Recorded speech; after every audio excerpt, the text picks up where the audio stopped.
They played a prank by sending the maid to the blind date, but the prince's son said marry her. Before we begin this beautiful period romance story, tell me in the comments where you're listening from. I love knowing where you're joining me from. The bell in the servants' corridor had a particular ring when it came from the upper apartments. Short, sharp, impatient. Martha Weiss heard it while she was scrubbing the stone floor and felt her shoulders tense.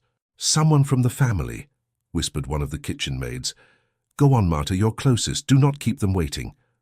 Martha dried her hands quickly on her apron and hurried up the back stairs, her heart beating faster than the sound of her footsteps. She was used to running errands, but the summons at this hour with that tone felt different. At the top of the stairs, the housekeeper, Frau Adler, stood like a wall. Beside her were two ladies wrapped in fine shawls, their gloved hands resting lightly on the banister. Martha recognized them only vaguely as frequent guests of the prince's relatives. Their eyes slid over her plain dress and work-rough hands. "There," said one of the ladies, her voice light. "That one, she will do." Martha stopped short and curtsied. "You sent for me, Frau Adler?" The housekeeper's expression was tight, as if she had bitten something sour. "Yes." "Martha, you are to assist these ladies with a special errand for His Highness." Martha blinked. "For the prince?" "One does not repeat the question," the older lady said sharply, though there was a hint of amusement in her eyes. "You will do as you are told. Have you a better dress?" Martha felt her cheeks warm. "Only my Sunday dress, my lady." "It is simple. That will suffice," the other lady said. "We require modesty, not splendor. Go and put it on." "We have little time." Martha looked from them to Frau Adler. "May I ask what I am to do?" "No," Frau Adler cut in. "You will do as requested. Wear your Sunday dress, comb your hair, and wash properly. Hands, face. They need you to look presentable. Presentable. The word felt strange in her direction. Martha curtsied again, murmured a yes, and slipped back down the stairs, her mind racing. An errand for the prince. Why her? There were maids more experienced, maids with smoother hands and smoother words. In the tiny room she shared with another girl, she opened the trunk at the foot of her narrow bed and carefully lifted out her Sunday dress. It was plain grey, with a high collar and worn cuffs, but it was clean and whole. She changed quickly, fingers fumbling on the buttons. She tried to smooth her hair into a neat knot, wishing for a mirror larger than the little piece of glass hanging by a string. Her roommate peeked in and gasped. "Are you going upstairs like that? What have you done?" "Nothing," Martha said. "They said an errand for His Highness." The other girl's eyes widened. "For the prince? Truly? Martha, what did you break?" "Nothing," Martha repeated, though doubt crept in. "At least I think I broke nothing." She went back up. The two ladies surveyed her as if she were a piece of furniture. "Gloves," one of them said. "She needs gloves." Frau Adler produced a pair from somewhere. They were too large and a little frayed, but to Martha they looked grand. She slipped them on, feeling her fingers swim inside. "Listen carefully," the older lady said. "You are to go with us to the city. We will take you to a restaurant. You will sit and behave yourself politely. You will not speak unless spoken to. You will remember that you are representing the household." Martha swallowed. "Why me, my lady? I do not understand." The lady's lips curved in a smile that did not reach her eyes. "Because you were chosen. Is that not enough?" They did not give her time to ask more. She was guided through side doors and down to a waiting carriage, where the coat of arms of Altenburg shone on the panel. Martha hesitated on the threshold. "I should not," she whispered. "I am only a maid." "Today," the younger lady said. "You are doing a service. Get in." Martha climbed into the carriage. The city road was bumpy, and with each turn, her anxiety grew. She pressed her gloved hands together, trying to guess what task awaited her. Her stomach twisted with each word she dared to imagine.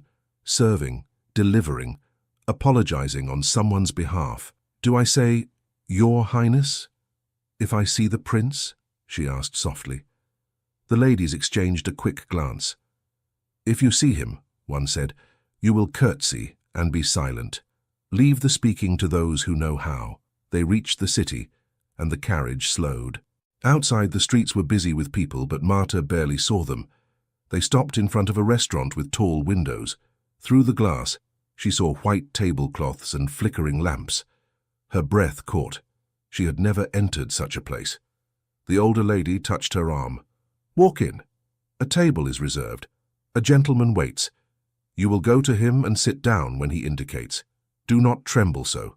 You look as if you are being sent to execution." "A gentleman," Marta repeated faintly. "Yes, a gentleman." The lady's smile sharpened. "Remember what I said. Behave politely. Watch what he does and imitate. That is all." They helped her down from the carriage and then, to her surprise, remained outside. "You are not coming with me?" Marta asked. "No," the younger lady said. "It would ruin the effect. Go along. He is expecting someone." The door opened under the hand of a doorman in a dark coat. Marta stepped inside, her heart hammering. The room smelled of coffee and roasted meat, but she noticed only the many eyes that lifted to her. Ladies in fine dresses, gentlemen in tailored coats. She wished she could turn and flee, but the carriage behind her was already pulling away. "Can I help you, Fräulein?" a waiter asked, his tone polite but puzzled. "There is a reservation," she managed. "For His Highness." The waiter's eyes flickered to her dress, then to the doorway, as if he expected a grand lady to appear behind her. When none did, he hesitated, then nodded. "This way." At a table near the window sat a man with dark hair, his posture straight, his eyes on the street beyond the glass. Beside him, on a chair raised by a cushion, sat a small boy swinging his legs. The man's coat was severe and well made. His face was not young, not old, but marked by something that looked like permanent restraint. "Your Highness," the waiter murmured, bending slightly, "your guest has arrived." The man turned his head. His gaze met Marta's, and for a moment time stopped. "This cannot be for me," she thought. "They have made a mistake." His eyes swept over her simple dress, her uncertain stance, the gloves that did not fit. For an instant, something like confusion crossed his face. Then his expression cooled, becoming distant and controlled. "Good afternoon," he said, his voice even. "Fräulein." Marta curtsied so fast she almost lost her balance. "Your Highness, forgive me. They said I was to come."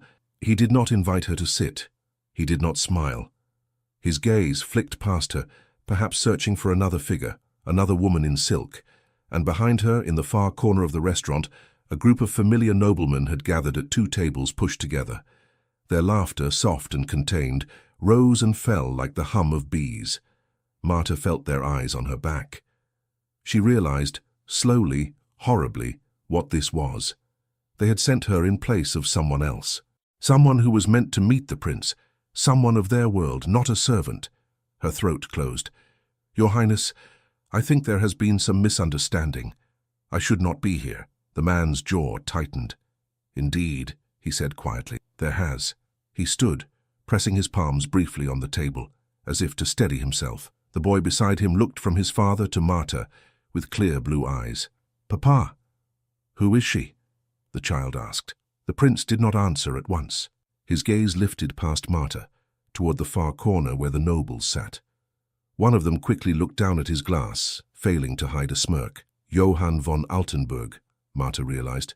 She had seen him before, only from a distance, on days when he passed through the courtyard, always with a careful distance between himself and the world. Now he was 3 steps away, and his displeasure was like a cold wind. He turned back to her. "Fräulein, may I ask your name?" "Marta. Marta Weiss, Your Highness. And your position at the castle?" I am a maid, Your Highness, in the lower staff." His eyes narrowed. "Of course you are," he murmured, more to himself than to her. The waiter hovered nearby, unsure whether to withdraw or offer a chair. The restaurant's conversations had softened. People were watching. "I will have a word with those who sent you," Johann said. "You may return to the castle. This has gone far enough." He reached for his son's coat, clearly intending to end this absurd scene. Marta's cheeks burned. She wished the floor would open under her. Humiliation pressed against her chest so hard she could barely breathe. "I am sorry, Your Highness," she whispered. "I did not know. They only told me to come. I would never—" "I know," he interrupted, not unkindly, but with a tightness that made her flinch. "This is not on you, Fräulein Weiss." The boy had been watching Marta with a kind of quiet intensity. He slid down from his chair and walked around the table, his boots soft on the floor. Marta stepped back instinctively, but he kept coming until he was right in front of her. Up close, she saw his hair, fair and slightly unruly, and his small, serious face. He raised his hand and took hers, clumsy fingers closing around her gloved ones. Marta froze. "Little sir," she murmured. "You should not—" He looked up at her, then turned his face to his father. His voice was clear, ringing in the near silence. "Father," he said, "marry her." The words sliced through the room like a blade made of light. At the far tables, someone choked on a laugh and turned it into a cough. A lady's fan snapped shut. The waiter's jaw dropped a little before he caught himself. Johann stared at his son, speechless. Color rose in his cheeks, not from embarrassment alone, but from something rawer, deeper. He looked at Marta, at their joined hands, at the boy's small fingers curled around hers, as if he had been holding that hand for years. "Lucas," Johann said, his voice low, "you cannot say such things." "Why?" the boy asked, perfectly calm. "I like her. She feels quiet." He frowned, searching for words, like when the snow falls and the sounds go away. Marta's eyes stung. She wanted to pull her hand back, to vanish, but Lucas's grip was firm. "Fräulein Weiss," Johann said, "you may release him." "I am trying, Your Highness," she whispered, her voice shaking. The nobles in the corner were leaning forward, the amusement on their faces now edged with something sharper. This had gone beyond a simple joke. They had expected discomfort, perhaps a stormy exit, but not this. Johann drew a breath and straightened. His anger, which had been a private flame, began to show in the tightness of his shoulders. "Gentlemen," he called, his voice suddenly carrying across the room. Every head turned. "I trust you are enjoying your afternoon," he said. "You have arranged quite the entertainment." One of the nobles, a baron with a red face, stood with a weak smile. "Your Highness, we merely wish to—" "To what?" Johann asked. "To send a servant girl to take the place of a lady who did not wish to meet me. To see how far your little prank would go?" Marta closed her eyes briefly. The word prank confirmed it. She was not imagining. The baron spread his hands slightly. "It was meant in jest. No insult to you, Your Highness. We thought—" "Some levity, Johann repeated. "At whose expense? Mine? Hers?" He looked down at Lucas, still holding Marta's hand. "My son's?" Silence. The owner of the restaurant lurked behind the counter, unsure whether this was the moment to disappear entirely. The other patrons pretended to study their plates and glasses, but their ears were very focused. Johann exhaled slowly and looked at Marta. His voice changed, growing formal, deliberate. "Fräulein Weiss," he said, "would you honor my son and me by joining us for our meal?" She stared at him. "Your Highness, I cannot. I do not belong here." "You are already here," he replied. "And you have been dragged into this without your consent. The least I can offer you is a seat and something warm to eat." "But the lady who was meant to come—" Marta's voice faded. He had already shown he knew exactly what had been supposed to happen. Johann looked again toward the nobles. "It seems the lady has made her opinion clear by her absence. I see no reason to spare her feelings when she has already spared none of mine." He pulled out a chair, not the one opposite him, but the one beside Lucas. "Please," he said simply. Marta thought her legs would not hold her. She moved slowly, as if walking in water, and sat. Lucas climbed back onto his chair and kept her hand in his, resting it on his knee as if afraid someone might take her away. The waiter stepped forward, voice shaky. "Your Highness, shall I bring—" "Another setting," Johann said, "and whatever the kitchen recommends today. For 3. "Yes, Your Highness, at once." The murmur of conversation gradually returned, though never fully. Marta felt every whisper like a breeze on her skin. She kept her gaze on the napkin in front of her, terrified she might somehow lift it wrong. "Fräulein Weiss," Johann said more gently, "do you live in the servants' quarters?" "Yes, Your Highness." "How long have you been at Altenburg?" 3 years, Your Highness." "And before that?" "A farm outside the city. My parents still live there." He nodded. "You have never been to a place like this, have you?" "No, Your Highness, I'm sorry if I do something wrong. If anyone does something wrong today, it will not be you," he said quietly. The nobles in the corner shifted, hearing but pretending they had not. The food arrived, a modest roast, bread, vegetables. Marta watched the way Johann held his knife and fork, copying him carefully. Lucas ate with the blunt eagerness of a child watched too closely. From time to time he glanced up at Marta, as if checking she was still there. "Do you remember me?" he asked suddenly. Marta stiffened. "Little sir." "From before," he said. "From the castle, from when I was smaller." "I do not think so," she said quickly. "You were always in the upper rooms, I was never there." Lucas tilted his head. "But your voice," he murmured. "It feels like when I was very little and someone sang." Johann's fork paused midway to his mouth. He set it down slowly. "Sang," he repeated, his tone blank. "Yes," Lucas said, "when Mother was tired. Someone sang." Marta's stomach twisted. Old memories, half buried, stirred at the edge of her mind. She swallowed hard and reached for her water. "I am certain you are mistaken, little sir," she said. "Many people in the castle sing." "Not like you," he replied. But he let it go and bent over his plate again. Johann watched Marta for a moment longer, then resumed eating, though his appetite had waned. The rest of the meal passed in fragmented conversation, mostly practical questions and answers. What were her duties? How long had she been assigned to the laundry? Did she read? Marta responded quietly, surprised when he did not mock her simple schooling. When they finished, Johann signaled for the bill, but the restaurant owner hurried over, insisting there was no charge, murmuring something about honor. Johann did not argue. He helped Lucas into his coat and went around the table to Marta. "Your Highness," she said, rising clumsily, "thank you. I do not know why you were so—" "You have nothing to thank me for," he interrupted. "Today you have had to endure far more than you deserved. It will not be repeated." They stepped outside. The air was cooler, the sky a pale afternoon color over the roofs. The nobleman who had helped deliver her earlier was nowhere to be seen. Their carriage, however, waited near the curb. "Come," Johann said. "We shall take you back to the castle." "Oh no, Your Highness," Marta protested. "I can walk, it is not far, you should not—" "I insist," he said. "It is not appropriate for you to walk alone after this display. And besides," he added, glancing at Lucas, "I believe my son will be inconsolable if we part from you here." "I will go with her," Lucas said immediately, as if the idea of separation had not occurred to him.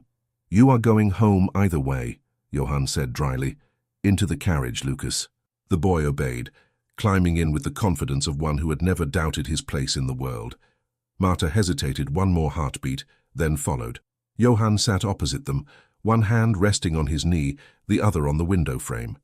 The carriage rolled away from the restaurant. The city slid past. Inside, the space seemed too small for all the things left unsaid. "I am truly sorry, Your Highness," Marta said again. "If I had known it was such a meeting, I would never have—" "It was never meant for you," he said.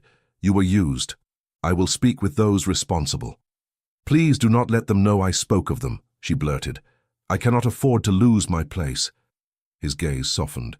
"You worry about your job after the way they made you stand in front of a room full of people?" he asked. "Yes," she said simply. "A maid without a place is nothing." "You are not nothing," he said, almost sharply. Then he looked away as if annoyed with himself. "Tell me, Fräulein Weiss, did you truly not know who you were meant to meet?" "No, Your Highness. They said only that I was to behave and represent the house. I thought perhaps they needed someone to deliver something or apologize on someone's behalf. I thought perhaps I was being punished, but I did not know for what." His mouth twisted slightly. "You were not being punished. They were amusing themselves. It seems grief is not interesting enough for some people. They need scenes." He pressed his lips together, the word grief hanging between them unspoken and yet defining everything. Marta lowered her eyes. She had heard the stories, the whispers about Princess Helena, about the illness, about how the prince had withdrawn from social life since her death. She had never imagined she would be dragged into the center of that wounded circle. "Your son," she said quietly. "He seems lonely." Johann looked up. "He has lost his mother," he said. "Of course he is lonely." The carriage fell silent after that. The castle soon rose ahead, its stone walls familiar and suddenly intimidating. When they stopped in the courtyard, Johann stepped down and helped Lucas out. then offered his hand to Marta. "Thank you again, Your Highness," she said, stepping carefully onto the cobblestones. "Go to your work, Fräulein Weiss," he said, his voice formal once more. "And try to forget today as much as you can. I will ensure there are no consequences for you." She curtsied, not daring to meet his eyes, and hurried through the servants' entrance. As the door closed behind her, the noise of the courtyard dulled. She pressed her back against the wall and finally let out the breath she had been holding. Her knees shook. In the servants' hall, heads turned. Conversations paused. News travelled faster than any carriage. "She went in a carriage with the prince," someone whispered. "She sat with him in a restaurant, they say. And the boy said he wanted the prince to marry her," another added with a snicker. "Imagine, our Marta, a princess. What did you do to him, Marta?" She shook her head, unable to answer. She escaped to the laundry room and sank onto a bench, burying her face in her hands. The words rang in her ears. "Father, marry her." She felt the heat in her cheeks again, the crushing weight of laughter behind her back. By evening the story had grown longer legs than truth. Some said she had flirted shamelessly, others said she had sat there mute as a rock while the prince tried to make conversation. A few kinder souls said nothing at all. Marta climbed the stairs to her little room, her limbs heavy. Her roommate bombarded her with questions, but Marta could barely respond. "I will be dismissed," she whispered at last, staring at her folded apron on the chair. "Tomorrow or the next day, they will say I embarrassed the house. Perhaps they will say I tricked him." Her roommate bit her lip. "Perhaps he will defend you," she offered weakly. "Princes do not waste words on maids," Marta said, "not except to tell them to go." She sat on the edge of her bed and watched the light fade from the small window. Every creak of the corridor made her jump. When the supper bell rang, she did not go down. She had no appetite, only a growing nausea and a tightness in her throat. Night settled. Her roommate fell asleep, breathing steadily. Marta lay awake, staring at the ceiling, listening to the distant sounds of the castle. Somewhere above, in rooms she would never enter, the prince and his son were ending their day. She wondered if Lucas still remembered her face, or if a child's attention had already flown elsewhere.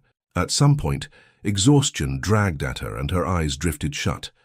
She slept lightly, full of broken images, the restaurant's lamps, the noble's smiles, Lucas's small hand in hers. A knock at the door jerked her awake. She sat up, heart racing. The light was dim. Dawn had not yet fully broken. Her roommate stirred and mumbled, rolling over. The knock came again, more insistent. Marta swung her legs out of bed and opened the door with trembling fingers. The chief steward stood there, his posture stiff, his face unreadable in the shadowed corridor.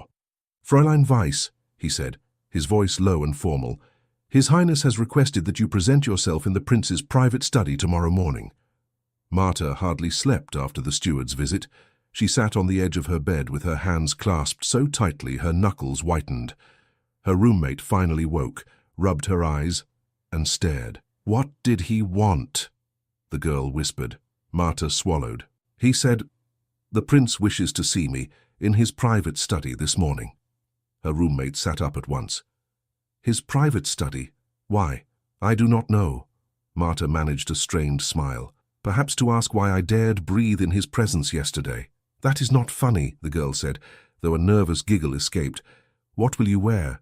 "The same as always," Marta murmured. "He is not asking for a ball." Still, when she dressed, she chose her plain but unpatched dress and tied her hair as neatly as she could. Her hands shook so much she had to redo the knot twice. In the servants' hall, whispers chased her like shadows. "Going to see His Highness," someone murmured. "She is done." "They say he was furious yesterday," another voice chimed. "Not at her, perhaps, but fury needs a place to fall." "Maybe he will be merciful," an older scullery maid said quietly. "The boy seemed fond of her. Children forget quickly," someone else replied. Marta forced herself to swallow a few sips of weak coffee, then set the cup down. "I must go," she said, though no one had asked. The corridor to the upper floors felt unfamiliar, even though she had cleaned it many times. Light from tall windows painted pale lines on the floor. Her steps sounded too loud. Outside the prince's study, the steward waited. He knocked once, then opened the door and gestured her in. Johann stood by the window instead of behind his desk. Morning light touched his profile. Papers lay in neat stacks on the table, a contrast to the tension in his shoulders. On the carpet, Lucas sat with a wooden horse in hand, tracing circles. When the door closed behind her, Marta curtsied so low her head nearly touched the floor. "Your Highness," she whispered, "you sent for me." "Yes," Johann said. "Come closer, Fräulein Weiss." Her legs felt like wood, but she obeyed. She kept her gaze fixed on the carpet. "Look up," he said more gently. She did. His eyes were steady, not as cold as she had feared, yet guarded. "Do you know why you are here?" he asked. "I assume," she said, her voice rough, "that I am to be dismissed, Your Highness.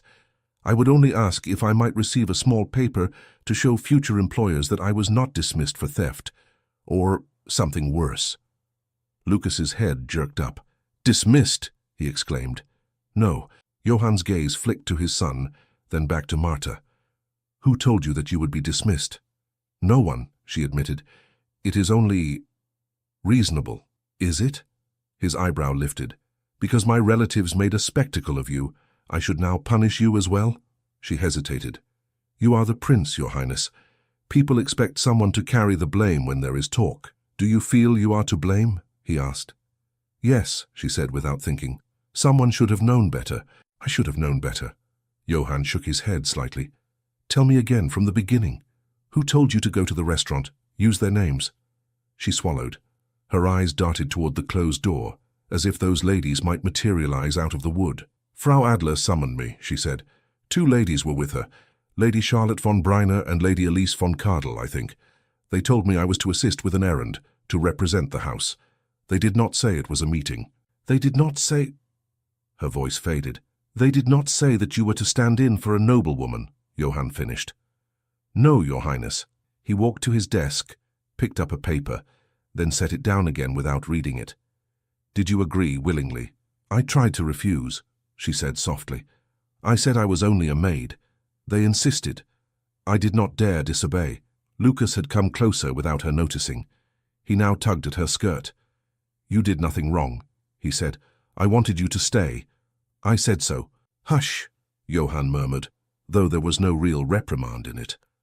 Marta dared a glance at the boy. "I am grateful for your kindness, young master," she said, "but I do not wish to cause trouble for you or your father." "Too late," Johann said dryly. "The trouble was caused long before we reached the restaurant." He leaned back against the edge of his desk, arms crossed.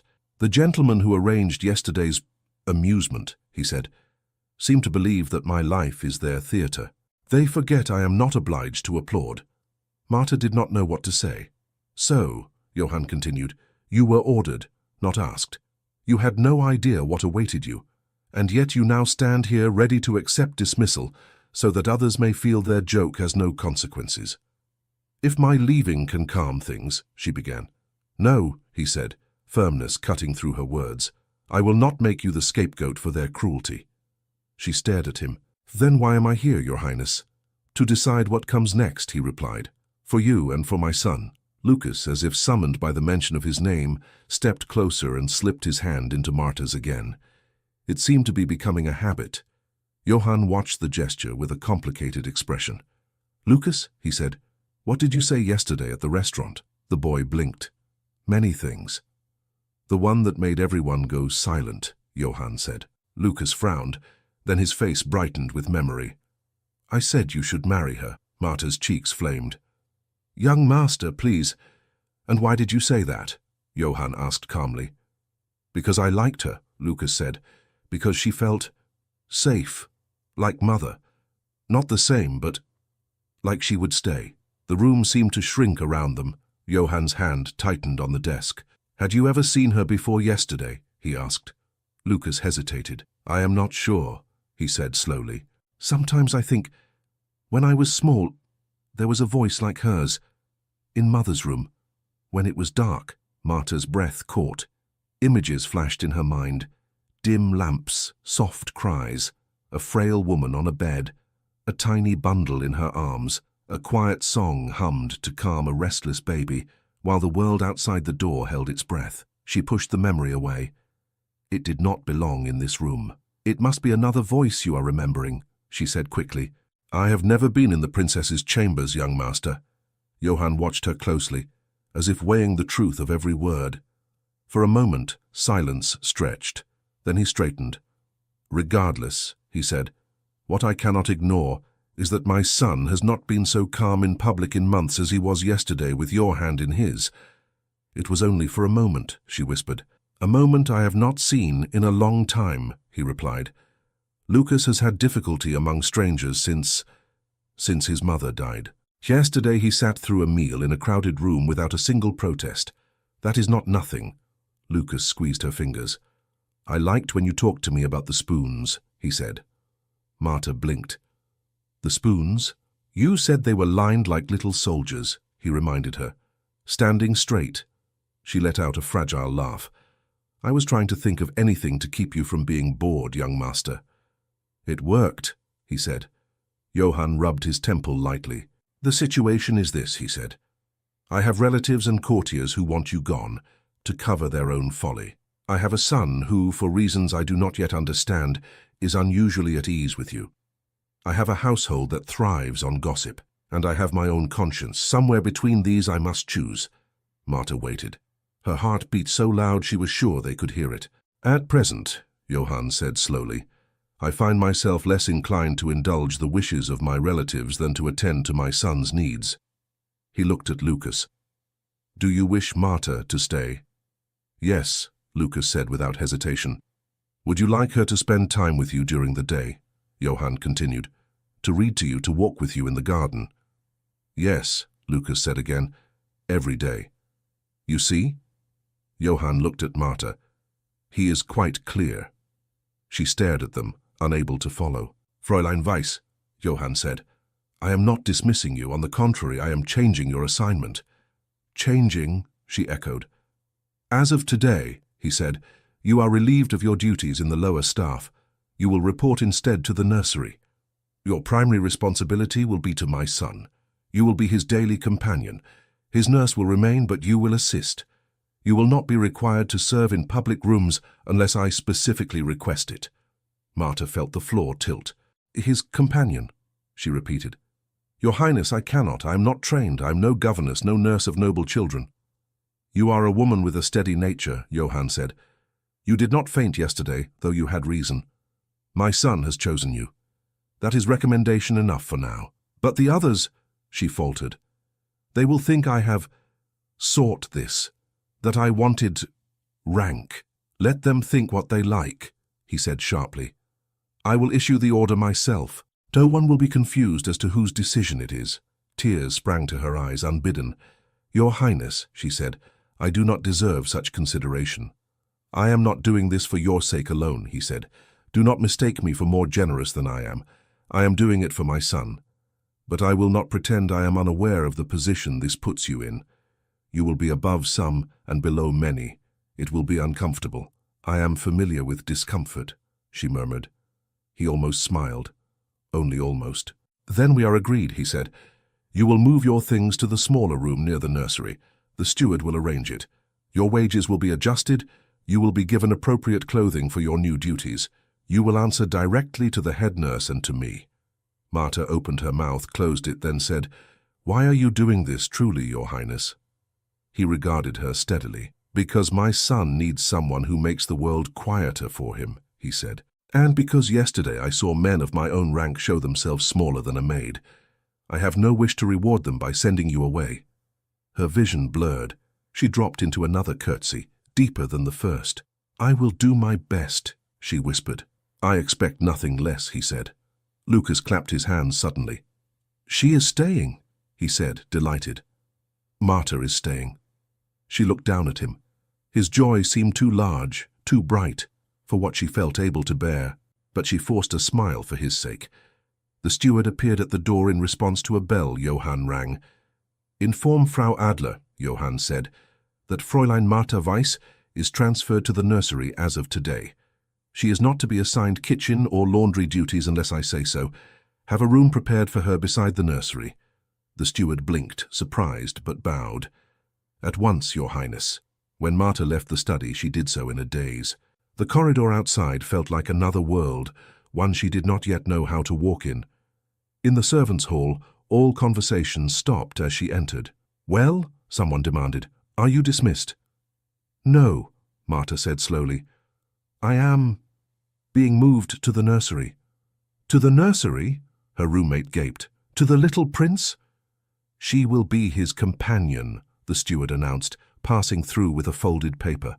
"By order of His Highness." Murmurs erupted. "Companion," one maid whispered. "Listen to that. From scrubbing floors to holding the prince's hand." "She must have bewitched him," another said in a low voice. "Oh, please," someone else replied. "She would not know how to bewitch anyone. She looks like she might faint from her own shadow." "It is always the quiet ones," a footman muttered. "They slip into rooms and hearts without a sound." "Respect yourselves," the older scullery maid snapped. "The prince gave the order himself. Do you wish to be heard questioning him?" The room hushed a little, though the looks they cast at Marta were sharp. Frau Adler appeared, her jaw set. "Come with me, Marta," she said briskly. "We must move your things. His Highness wants you near the nursery." Marta followed her up the stairs. The housekeeper walked fast, as if annoyed with every step. "I did not ask for this," Marta said softly. "People rarely ask for storms," Frau Adler replied. "They come all the same." They reached a narrow corridor near the nurseries. A small room opened off it, with a bed, a chair, and a chest. "This was used by the princess's maid once," Frau Adler said. "You will not complain of it." "I would not dare," Marta said. The idea of sleeping so near the rooms where Helena had lived and died made her tense. By mid-morning, her few possessions were moved. She stood in the doorway of the nursery with her hands folded and tried to look as if she belonged. The head nurse, Frau Keller, greeted her with a cautious nod. "I am told you are to be placed with us," Frau Keller said. "You are to assist with His Highness's son. You will follow my instructions. You will not contradict me before the child." "Of course," Marta said. "I will do exactly as you say." Frau Keller studied her face. "The boy seems taken with you," she said. "I do not pretend to understand why. But if it keeps him from fits of temper, we will make use of it." "Fits of temper," Marta repeated. "Grief," Frau Keller said simply. "Children do not have the words for it, so it comes out in other ways. You will see." The door to the inner room burst open, and Lucas appeared, hair slightly tousled. "Marta," he cried, delighted. "You are here." "Yes," she said, surprised by his enthusiasm. "I am here." "Come, come," he said, grabbing her hand. "You promised to read to me yesterday. You said another day you would tell me about the prince who lost his horse." "I did?" she asked, searching her memory. "You said there was such a story," he insisted. "You were thinking of it. Then I must find it in my thoughts," she said. "Sit, and I will try." Frau Keller watched as Marta took a picture book and settled on a low chair. Lucas sat at her feet, leaning against her knees. As she began to read, her voice soft and clear, the boy stilled. The usual restlessness that had marked his mornings seemed to drain away. "He listens to you," Frau Keller murmured, half to herself. "That is the idea," came another voice from the doorway. Johann stood there, leaning lightly on the frame. He had changed into a darker coat, but his expression was less shadowed than it had been. Frau Keller curtsied. Marta rose awkwardly, but he gestured for her to sit. "Continue," he said. "Do not interrupt his story on my account." Marta hesitated, then obeyed. She read of a prince who had lost his horse in a snowstorm and found his way home by following a small bird. The words were simple, the pictures vivid. Lucas watched the page, but seemed more interested in the sound of her voice. When the story ended, he sighed with satisfaction. "Again," he said. "Perhaps later," Johann suggested. "You must let Marta breathe." Lucas smiled at his father, then at Marta, content. Johann stepped into the room, his gaze resting briefly on Marta's face. "You are settling in." "I am trying, Your Highness," she said. "Good." He turned to Frau Keller. "If you notice any difficulty with this arrangement, inform me directly." "Yes, Your Highness," the nurse said. After he left, the nursery felt strangely altered, as if his presence had shifted the air. The days that followed took on a new shape. Marta woke in her small room near the nursery, dressed and spent most of her hours with Lucas. She walked with him in the garden paths, keeping to the quieter corners. She read him stories. She listened when he spoke of his mother in broken bits, and she was careful not to press when he fell silent. Other servants watched them from a distance, some with curiosity, others with envy or disdain. At meals in the servants' hall, the whispers did not stop. "She eats near the nursery now, did you hear? She walks in the gardens at the boy's side with no basket in her hand at all." "Her time will come," someone said darkly. "No one climbs so quickly without falling."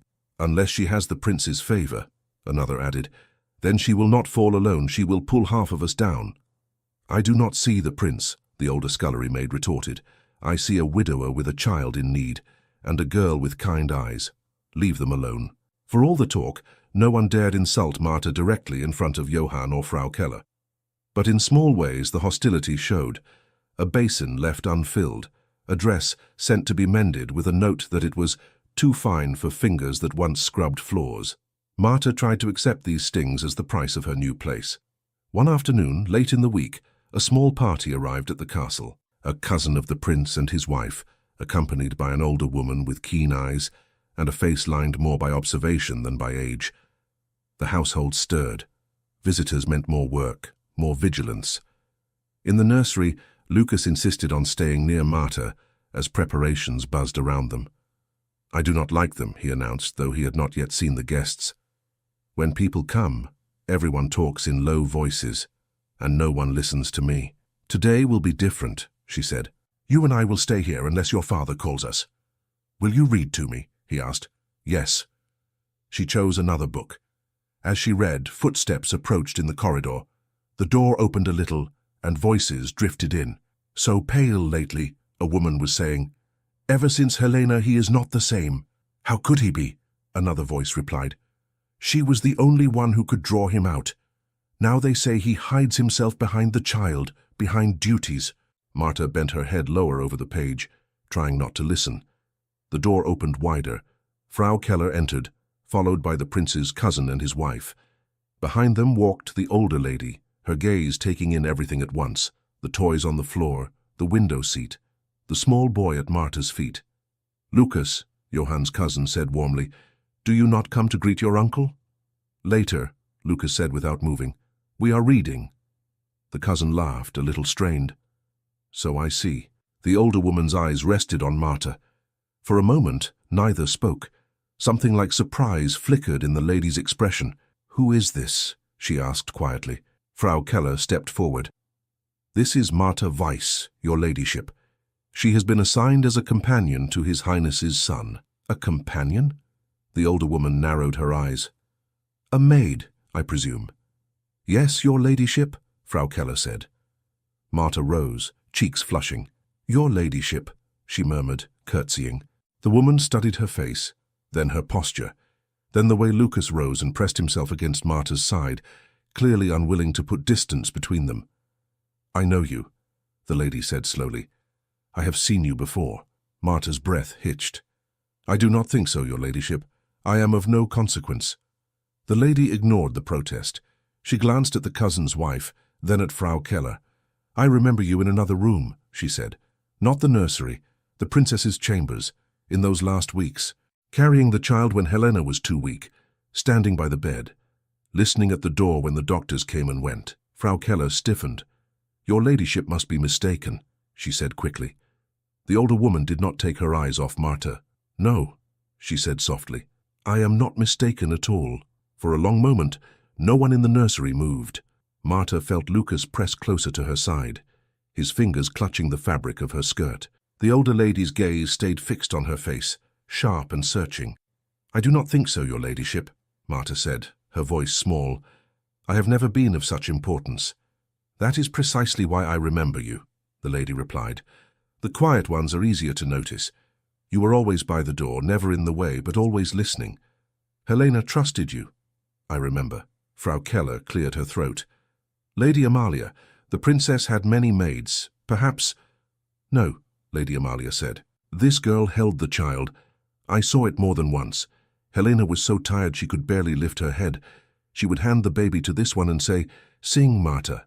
He sleeps for you.'" Martha's knees felt weak. She wished the floor would open. Lucas looked up. "You were there," he whispered to her. "In Mother's room. I only brought water," Martha said quickly, though the lie tasted bitter. Many hands came and went. Lady Amalia tilted her head. "You deny it?" I do not recall, your ladyship," Martha stammered. It was long ago. I was new to the house. I was dismissed from that service very quickly." "Dismissed?" the cousin's wife repeated softly. "Oh." Frau Keller stepped in front of Martha a little, as if to shield her. "The prince will wish to hear of this," she said stiffly. "He will," Lady Amalia agreed, "and so will others." She turned and left the room without another word. The cousin and his wife hesitated, exchanged an uneasy glance, then followed. When the door shut, the silence felt heavier than their presence had. Lucas tugged at Martha's hand. "Why did you lie?" he asked quietly. "You were there. I remember your voice." Martha sank onto the chair. I did not lie entirely," she said. "I did go in and out. It was not my place to be important." "Importance has nothing to do with memory," Frau Keller said. "Lady Amalia does not forget faces easily." The nurse's eyes were not unkind, but they were worried. "Frau Keller," Martha whispered, "do you think I will be sent away?" "I think," Frau Keller said slowly, "that people will talk. And when people talk in houses like this, someone is always asked to leave, so the rest may feel innocent." Lucas's eyes filled. "You cannot go," he said. "I will not let you." "Hush," Martha murmured, stroking his hair. "Nothing has happened yet, but something had, and they all knew it." That evening, Johann received his cousin, the cousin's wife, and Lady Amalia in his study. He stood by the fireplace, hands clasped behind his back, while they settled into chairs with the stiffness of people who brought unwelcome matters. "You wished to speak with me," Johann said. "About what?" "About the child," the cousin said. "And his new companion." Johann's jaw tightened. "Martha Weiss." "Yes?" Lady Amalia folded her hands. "She is not entirely new, Johann." He glanced at her. "Explain." "I remember her from Helena's chambers," Lady Amalia said. "In those last weeks she was frequently present. As a second maid, perhaps, but present. She held Lucas in her arms. She sang to him. Helena spoke to her with kindness." He stared at her, stunned. "You are certain?" "Yes. I rarely forget where I have seen a face. I do not say this with malice. But I find it remarkable that the same girl now sits in the nursery as if nothing has passed." The cousin's wife leaned forward. "Johann, you must see how this looks. A maid who was present in your wife's final days, quietly dismissed afterward, now suddenly brought back into the inner circle. People will talk. They already are." "What exactly are they saying?" Johann asked coldly. "That Helena died too soon," the cousin said reluctantly.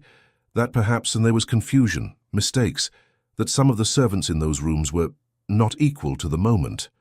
"A maid is easy to blame," Lady Amalia added. "Harder to question the physicians or God, but the whispers are there. And now you place that same maid beside the child. The connection will not go unnoticed." Johann's hands clenched. "Are you implying that Martha had any part in Helena's death?" "I am saying what others will imply," his cousin replied. "We cannot control their tongues, but we can remove reasons for gossip." Lady Amalia sighed. "Johann, I liked Helena. I like you. I have no desire to wound you, but your son is the future of this house. To surround him with people whose names are tangled with rumor is unwise."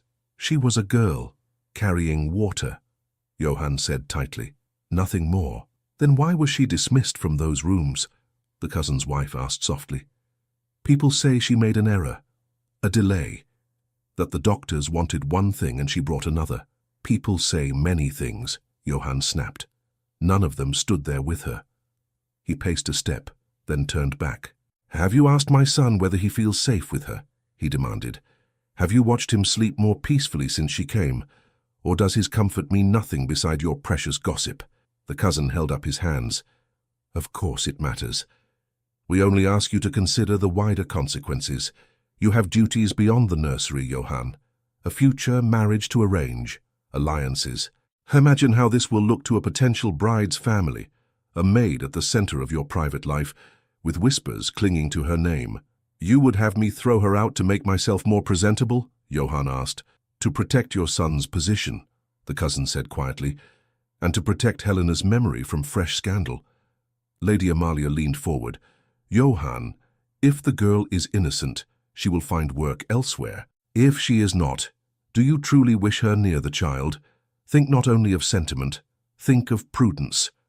The words slid under his guard. Helena's memory, Lucas's safety, his own duty, all of them pulled in different directions. He exhaled slowly. "I will speak to her," he said at last. "My decision will be mine, not the court's." Lady Amalia nodded.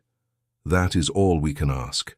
When they left, Johann stood alone in the study, staring at nothing. The past he had tried to lock away had come back in the shape of a maid's pale face. He sent for Marta. She entered with her usual low curtsy, hands clenched. "You asked for me, Your Highness." "Yes." His voice was calm, but she felt something coiled beneath it. "Close the door, please." She did, her heart pounding. He gestured to a chair. "Sit." "I prefer to stand, Your Highness," she said. "As you wish." He remained behind his desk, watching her. "I have had a visit from Lady Amalia," he said. "She remembers you from Helena's rooms." Marta's throat went dry. "Your Highness, do not deny it," he cut in, not harsh but firm. "I would rather hear the truth from you than from others." She gripped her skirt.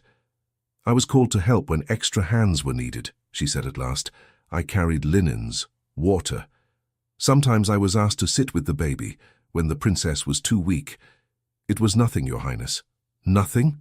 he repeated. "How you held my son in your arms." "Only because there was no one else at that moment," she whispered. "I was not important." "Then why were you dismissed from that service?" he asked. "What happened?" She stared at the floor. The room seemed to shrink around her. "There was a night," she said slowly. "The doctors came and went. The princess was in pain. Someone sent me to fetch a bottle from the cabinet. I fumbled. I brought the wrong one. They shouted. I went back. When I returned, she was worse. They said I had lost time. They needed to blame someone. I was convenient." Johann's chest tightened. "Do you believe you caused her death?" "I believe," she said, voice shaking, "that if I had been faster, perhaps the doctor would have had what he needed sooner.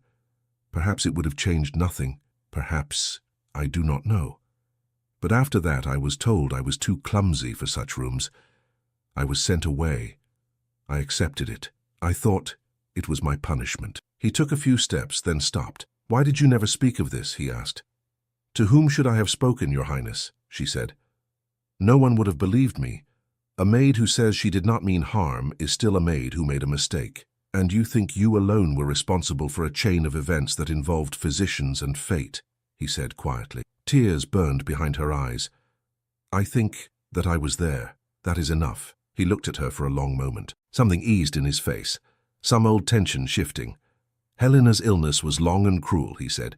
"Do you truly believe that a few moments with a bottle decided everything?" "I do not know what to believe," she whispered. He rubbed his forehead. "Whether you erred or not, you were a frightened girl doing as you were told. Others should have guided you. It was easier to send you away than to admit that they too were helpless." She did not answer. She did not trust her voice. "I need you to understand something," he said. "I do not see you as the cause of Helena's death." The words struck her harder than any rebuke. She looked up, startled. "You do not," she breathed. "No," he said. "I see you as a piece of a night that none of us could control. I see my own absence from those rooms as more damning than your confusion. You were there. I was not." "You were not allowed," she protested. "I did not insist enough," he replied. "Do not take all the blame. It does not belong to you." She let out a tremulous breath. Some of the weight she had carried for years shifted a fraction, though it did not fall entirely. "But others do not see it that way," he went on. "They remember only the rumor of a maid dismissed. And now they see you near my son. They will not rest until they have spoken enough to satisfy their unease." "Will you send me away, Your Highness?" she asked quietly. He hesitated. Duty and instinct warred in his gaze. "I should say no," he admitted. "I should say I will protect you, keep you where my son finds peace. That is what I want. But I do not rule alone. My decisions ripple outward.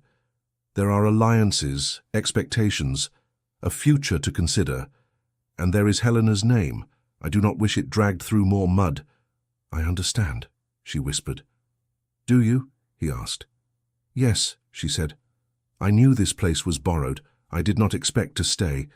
If my leaving can quiet some voices, then it is just." "Just," he repeated. "There is nothing just about it." "Your Highness," she said softly, I would rather you think kindly of me from afar than resent me near." He closed his eyes briefly. When he opened them, they were resolute, but sad. "I will not cast you out with nothing," he said. "You will receive generous wages, a written reference. You may go where you choose. If you wish, I will see that you have work in another house, where no one knows your name." She nodded, swallowing hard. "Thank you, Your Highness." "Do not thank me for this," he said. "I failed you." "You protected me when others laughed," she replied. "You gave me days with your son that I will remember all my life. That is not failure." He looked away. "You will leave quietly," he said. "No scenes, no farewells in public. I will tell Lucas something. I do not yet know what." At that, her composure nearly broke. "Please, Your Highness," she whispered, "tell him only that I had to go. Do not say I did not care." "He would never believe that," Johann said softly. "And neither do I." He rang the bell. When the steward appeared, his face lined with discomfort, Johann's voice hardened again. "Arrange for Fräulein Weiss to depart within 2 days," he said. "Her wages for the year will be paid out. She is to be given a letter of reference under my seal. This is my decision, not hers. She is not at fault. See that this is understood." The steward bowed. "Yes, Your Highness." Marta curtsied one last time. She did not trust herself to speak. She turned and walked out of the study, each step echoing. Back in her little room near the nursery, she closed the door and leaned against it, breathing hard. Then she crossed to the small chest and opened it. Her possessions fit easily. A few dresses, a shawl, a book with loose pages, a ribbon her mother had given her. She folded them with trembling hands and laid them in the trunk. Each movement felt like a farewell. A knock came. She wiped her eyes quickly and opened the door a crack. Frau Keller stood there, her expression unhappy. "I heard," the nurse said. "The steward told me to prepare for your absence. He did not meet my eyes." "I am to leave in 2 days," Marta said. "The prince was kind. Kindness and dismissal often walk together in houses like this," Frau Keller muttered. "Do you wish to say farewell to Lucas before you go?" "No," Marta said at once, then wavered. "Yes, I do. But if I see his face, I will not be able to leave." "He will not take this well," Frau Keller warned. "He has only just found someone he trusts." "I know," Marta whispered. "That is why I must not let him see me go. It would tear him in two. Better he be angry with me from a distance than see me walk away." Frau Keller studied her. "You sound more like a mother than a maid." "I am neither," Marta said. "I am only someone who had the honor to stand beside him for a few days." Frau Keller sighed. "As you wish. I will do what I can to comfort him. But understand, some grief cannot be soothed by nurses." "I know," Marta said. "I am sorry to leave him in your hands alone." "My hands are not empty of skill," Frau Keller replied a little sharply, "but I do not have your voice." Marta smiled weakly. "You have more sense than I." "Sometimes sense is not what a child needs," the nurse said. "Sometimes he needs exactly the foolish heart that sits in your chest." She reached out and squeezed Marta's shoulder. "Finish your packing," she said. "Sleep if you can. The morning will come regardless." When she left, the room felt even smaller. Marta knelt by the trunk again, smoothing the folded shawl, then closed the lid gently. Night fell early. From her door she could hear faint music from the lower floors. The visitors were being entertained. Life went on as it always did, indifferent to who stayed and who left. She sat on the bed, hands in her lap, and let her thoughts drift back over the weeks with Lucas. His questions, his laughter, the way his hand found hers without looking. She whispered a song under her breath, the same she had sung years ago in a darkened room when another young mother had been too weak to hum. The melody wove around her like a fragile thread. Hours passed. At some point, she lay down without undressing and closed her eyes. Sleep came in uneasy fragments. In another part of the castle, Lucas heard voices. He caught his name, Marta's name. The word leave. His small body tensed. "Leave?" he demanded, sitting up in his bed. "What do you mean, leave?" The nurse shushed him, flustered. "It is late. You must sleep." "Tell me," he insisted. "Where is Marta?" "She is resting," the nurse said. "You will see her in the morning." He did not believe her. He had learned already that adults often used the morning as a curtain to hide things behind. When the nurse turned away to adjust a lamp, He slipped from the bed, silent as a shadow, and padded to the door. His fingers reached the handle. He eased it open and slipped into the corridor. The passage was dim. He knew the way to Marta's room. He had followed her there once, laughing, until she had gently sent him back. Now he moved quickly, his heart pounding. At the far end, a thin line of light showed under her door. He hurried to it and reached up, grabbing the handle with both hands. He twisted. The latch did not move. Someone, perhaps the steward, perhaps Marta herself, had turned the key from inside. He knocked, small fists thudding against the wood. "Marta," he called, "open the door. It is Lucas." Inside, Marta flinched. She had been sitting on the floor beside her trunk, back against the wall, fighting tears. At the sound of his voice, her whole body leaned toward the door. She did not move. "Marta," Lucas cried louder, pounding harder. "Open. They are saying you will leave. You cannot leave. Open, please." Her hand flew to her mouth. If she answered, she knew she would break. If she opened the door, she would never be able to close it again. "Marta," he shouted, the knock turning to frantic beating. "Please do not go, do not go." The corridor echoed with the sounds of his small fists and frightened sobs, while Marta knelt by her half-packed trunk, covering her mouth to smother her own cries just beyond the locked door. The pounding on the door finally brought footsteps in the corridor. A lamp flared. The nurse's voice sounded first, sharp with worry. "Lucas, what are you doing out of bed?" He didn't stop. His fists beat against the wood as if he could break it. "Marta, open, please, do not go." "Lucas," the nurse said, grabbing his shoulders, "that is enough." He twisted away. "They are lying," he cried. "They say you will leave. You cannot. You promised to read me the story about the bird again." Inside the room, Marta pressed her forehead to her knees. Every word struck like a blow. "Open," Lucas sobbed. "I will be good, I promise. I will not shout. I will not cry. Only do not go." The nurse caught him properly this time and pulled him back from the door. He fought her, small body straining, tears streaming. "Let me go," he gasped. "I must see her." "That is enough," she said, her own voice shaking now. "You will wake the house." The steward appeared at the corner, pale in the lamplight. "What is this noise?" "The child heard something," the nurse said tightly. "He thinks Marta is going. He has worked himself into a state." "She is going," the steward muttered. "But it is not my place to explain that at midnight." Lucas broke free again and hurled himself at the door one last time. "Marta!" he cried with everything in him. "Do not leave me!" The words pierced through wood and keyhole. Marta bit hard on her hand to keep from answering. The nurse scooped Lucas up in her arms despite his kicking. "I know," she murmured into his hair. "I know it hurts. But you must breathe. Breathe, child." He sagged finally, more from exhaustion than calm. His sobs turned to hiccups. The nurse carried him away, her own cheeks wet. The corridor emptied. Silence fell. Inside the room, Marta slid down until she was sitting on the floor beside her trunk, shaking. "I am sorry," she whispered to the door. "Forgive me." Morning came grey and heavy. Johann's valet found him before he finished dressing. "Your Highness," the man said carefully. "There was some disturbance in the night." "What sort of disturbance?" Johann asked, his hands still on his cufflinks. "In the corridor near the nursery," the valet said. "The prince's son. He tried to reach the maid's room. There was shouting.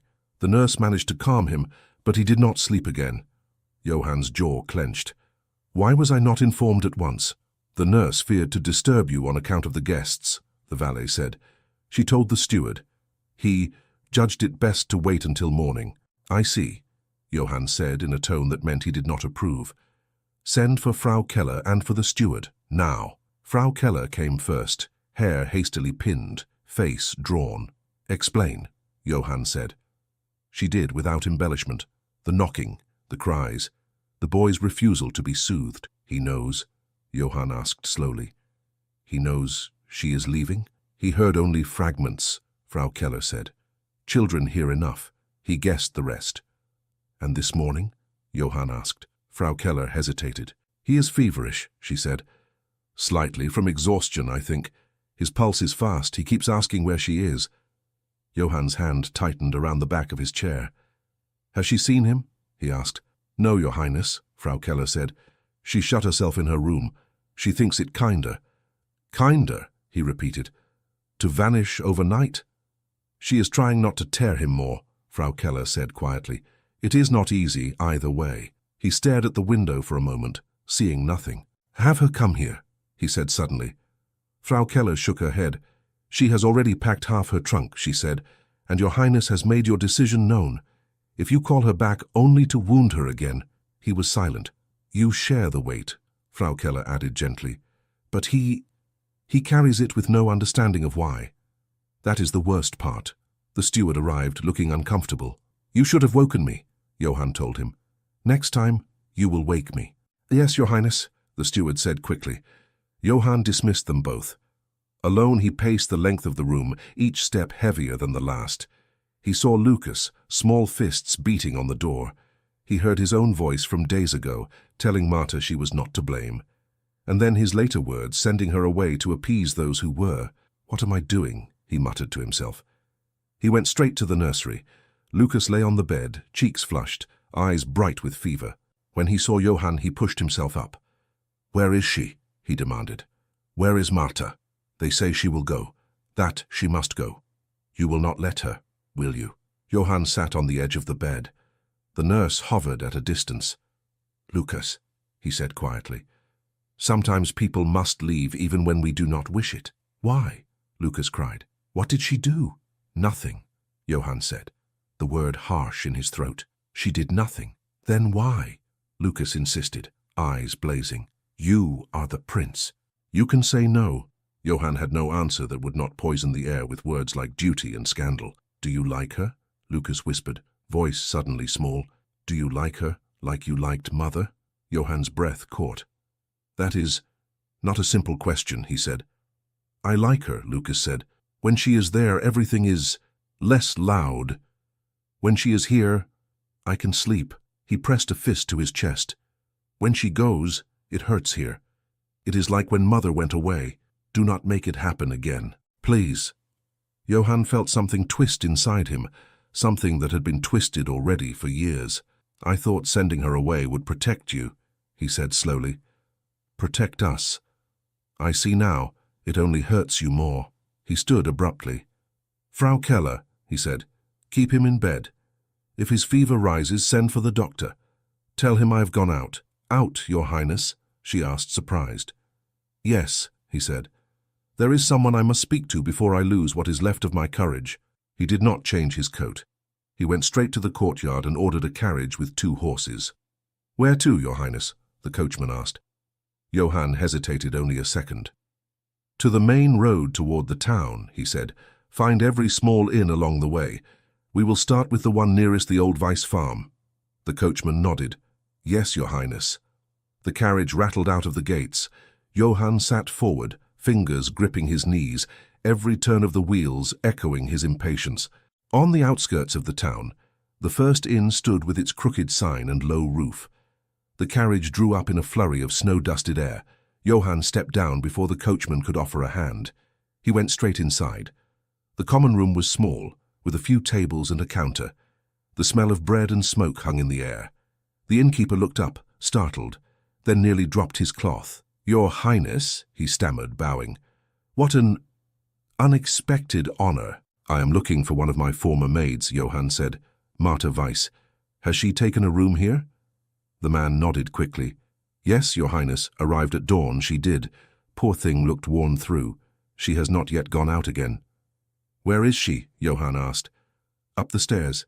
Second door on the right, the innkeeper said. Shall I call her down? No, Johann replied.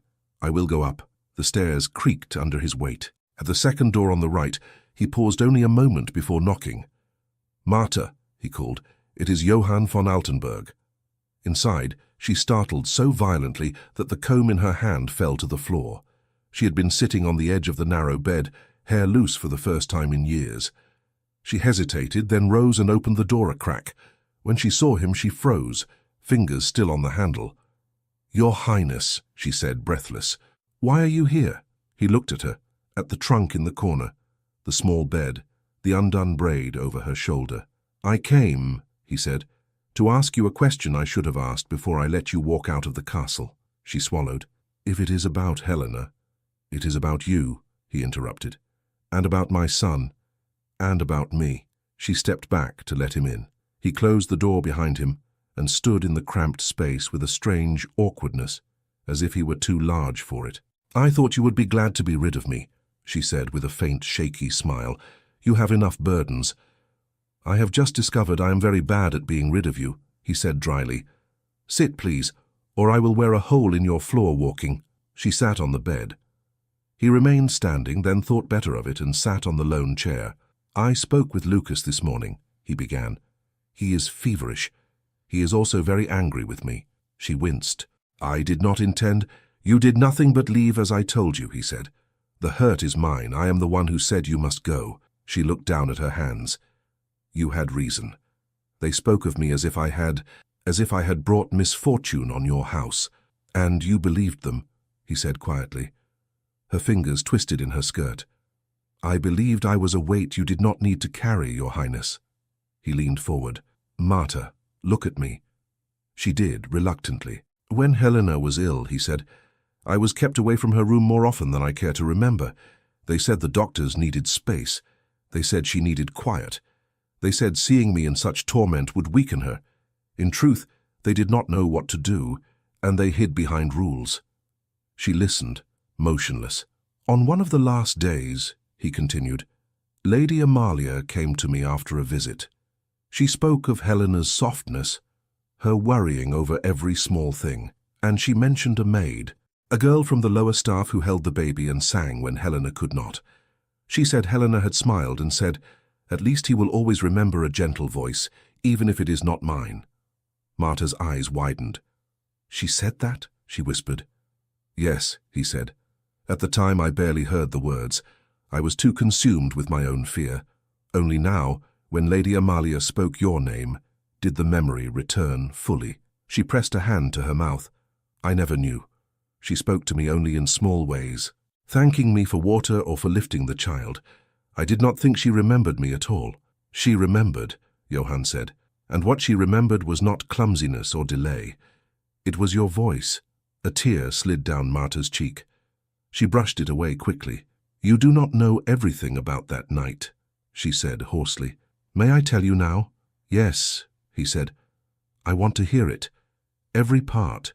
She drew a breath. The doctors were arguing, she began. One said this medicine, another said that. They shouted over the bed as if she were not there. One sent me for a bottle. Another stopped me and said no, the other one. I was halfway to the cabinet when a third voice told me to fetch hot water instead. I did not know who to obey. She stared at the floor, seeing another room. I chose the water first, she said, then the bottle. When I brought it, the doctor snatched it and said I was slow. Helena was struggling to breathe. I wanted to disappear. I thought if I had been quicker, if I had chosen the bottle first, if... Her voice broke. They sent me out and did not call me back, she whispered. Later, a senior maid told me the physicians had said there had been confusion because of me, that I was too inexperienced, that I had wasted precious minutes. No one asked what orders I had heard. They only needed someone to point to, so they pointed at me. Johann listened, his face very still. And you accepted it, he said, without protest. What good would protest have done, she asked. The princess was gone, the doctors left. They did not wish to admit their own uncertainty. The house needed a story. I became the story, he exhaled slowly. If there was confusion, it was theirs, not yours. They were the ones trained. You were a girl being pulled 3 ways at once. A few minutes one way or another could not have stood between Helena and death. Her body was already failing. I know that now. The physicians told me later when it no longer mattered. Their words did not reach the servants' rooms, Marta murmured. Only the blame did. He rubbed his face, then let his hand drop. I cannot change those years, he said. I cannot change that you carried shame that should not have been yours, but I can refuse to let that injustice rule the rest of your life. She gave a small, bitter laugh. How, Your Highness? By sending me away with kinder words? I did that yesterday, he said. And the result was my son beating his fists bloody on your door. I am done trying to please a world that cannot be pleased. She stared at him. What are you saying? He took a breath, as if standing at the edge of a cliff of his own. I am saying, he said slowly, that I left the castle this morning not as a prince settling a servant's future, but as a man who realized he cannot bear to lose the woman who has, without knowing it, kept what remained of his family from breaking apart completely. Her mouth parted. "Your Highness—" "Let me finish," he said gently. "Since Helena died, I have existed, not lived. I have done my duty, attended councils, signed papers, and gone to bed each night in rooms that echoed. I allowed others to decide what would be best for me. Yesterday, for the first time in a long while, I made a choice I knew to be wrong the moment I spoke it. I chose fear of scandal over the peace of my own child." He looked at her steadily. "When I saw Lucas this morning," he said, "I understood something simple and terrible. If I let you go, I will be teaching my son that the world always wins over his heart. That love, comfort, trust, all of it must bow to gossip. I cannot do that to him, or to myself." Her eyes shone. "You speak of love, Your Highness," she whispered. "Do you mean—" "I mean," he said, "that somewhere between the first time you walked into that restaurant in the wrong dress and the afternoons I watched you read to my son, I began to look for you without realizing it. I found excuses to pass by the nursery. I listened for your voice in the garden. I felt less alone when you were near." He smiled faintly. "I am not a boy, Marta. I do not mistake gratitude for love. I know the difference. And what I feel for you is not gratitude alone. It is something that makes me want to risk the displeasure of every noble in Bavaria if it means not watching another carriage take you away." She shook her head, almost in disbelief. "You cannot say such things," she whispered. "Not to me. I am no lady. I have no name to offer you. The court will tear us both apart." "The court is already tearing us apart," he said quietly. "It has done so from the moment it decided you were suitable to be mocked in public, but not to be cherished in private." He leaned forward, his voice low and earnest. "I left the castle this morning with a decision," he said. "If you still wish to go, I will not stop you. You will have my protection from afar.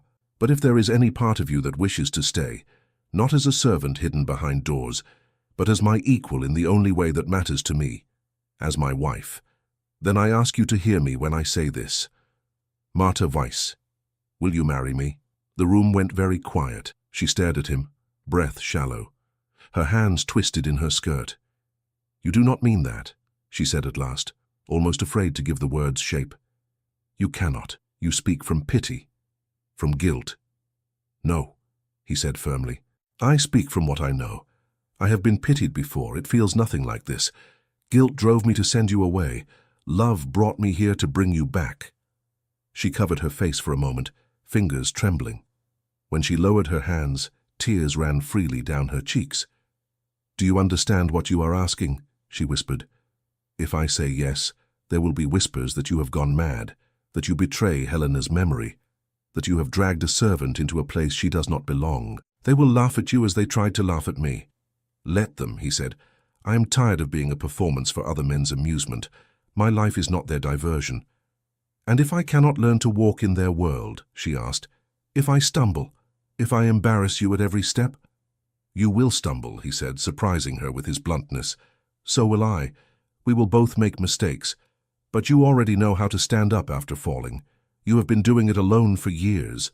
I would prefer you do it beside me." She let out a shaky breath that turned into a laugh half choked with tears. "You speak as if this is simple," she said. "It is not simple," he replied. "It is just true." She looked at him, really looked, seeing the lines near his eyes, the tiredness, the hope he was barely allowing himself. "I am afraid," she admitted. "So am I," he said. "But I am more afraid of returning to that castle without you than of facing any of them with you at my side." She closed her eyes briefly. When she opened them, there was a quiet resolve there that had not been before. "If I say yes," she said softly, "I will carry with me not only my own past, but yours and Lucas's. I will do everything in my power not to fail either of you, but I cannot promise never to feel out of place." "I would be worried if you did," he said. "Even I feel out of place in my own court." A small, incredulous smile touched her mouth. "Then," she whispered, "yes." He stared. "Yes, yes," she repeated, stronger. "If you truly wish to take a maid as your wife, knowing what that will cost you, then yes, Your Highness." I will marry you. He let out a breath that sounded almost like a laugh, almost like a sob. Then do not call me Your Highness, he said, his voice rough.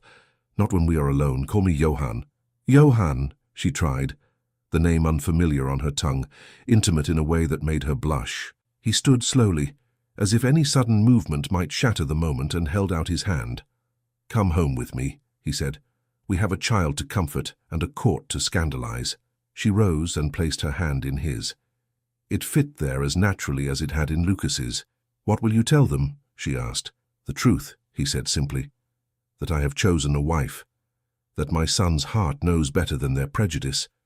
That the maid they tried to use as a jest has become the lady of their future. They will not like it, she said. They will live, he replied. He picked up her trunk as if it weighed nothing. She reached out to take it. He shook his head.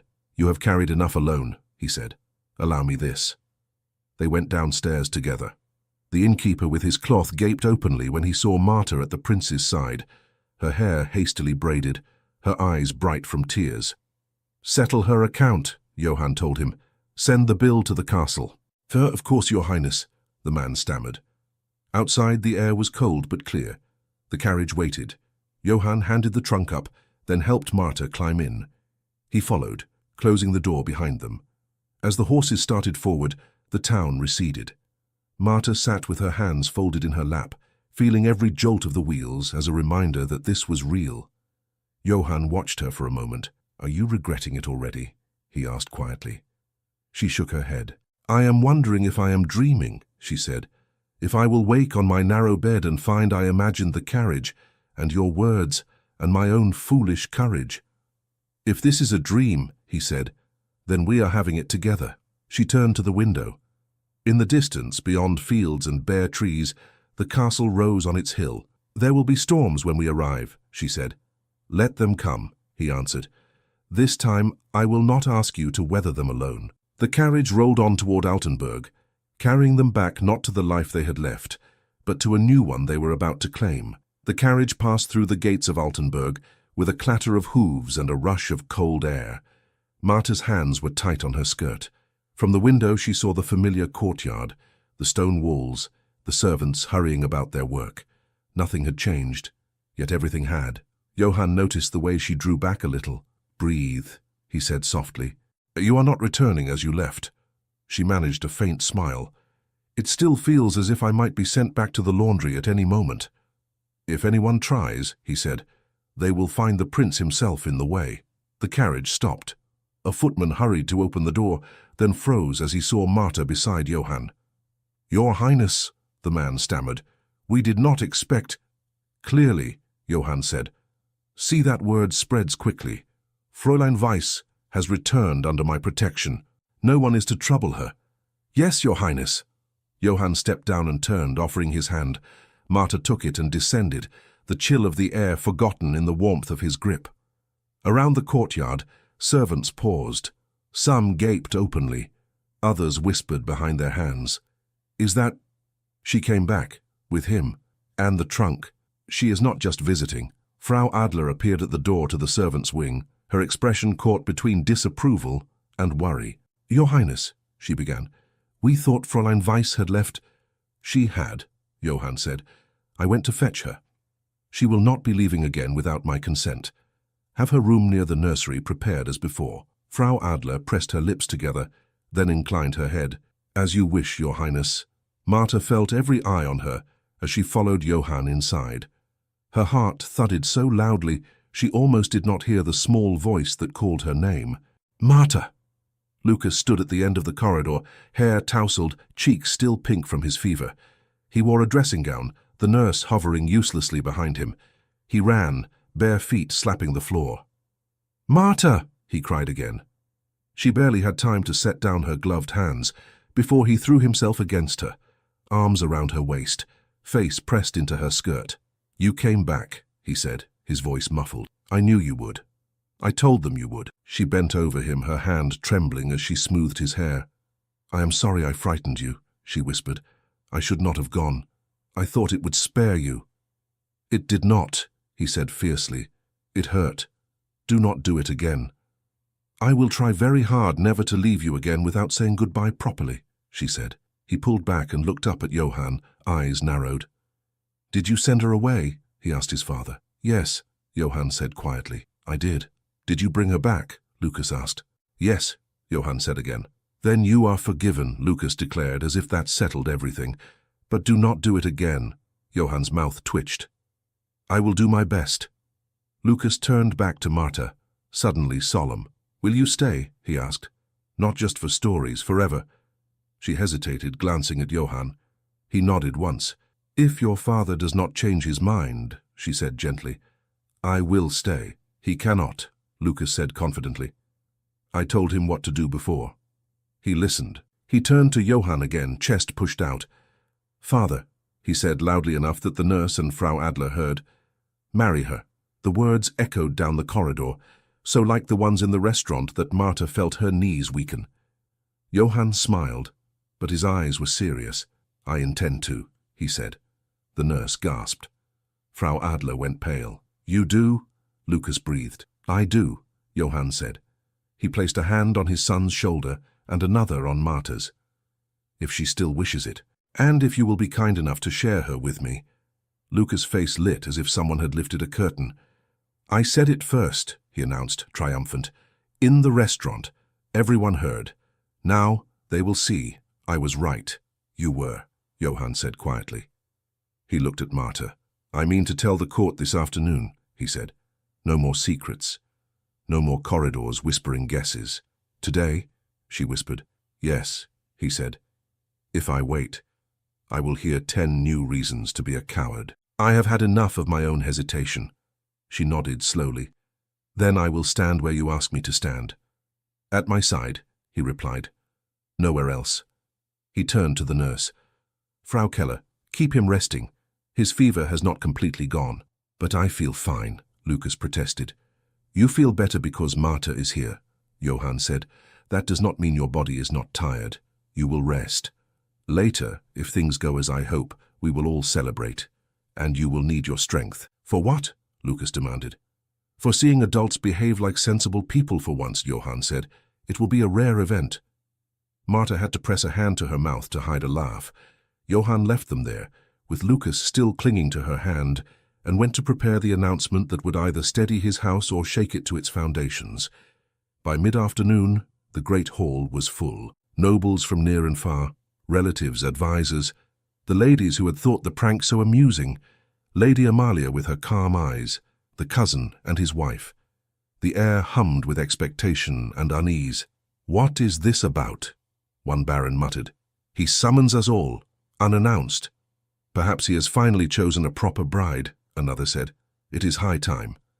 "I heard the maid returned with him this morning," Lady Elise whispered to Lady Charlotte. "I saw her in the corridor." "It will be dealt with," Lady Charlotte said. "He must see reason." At the front of the hall, a small dais stood with space for the prince and a few others. Johann stepped onto it with measured steps, wearing his formal coat, the seal of his house at his breast.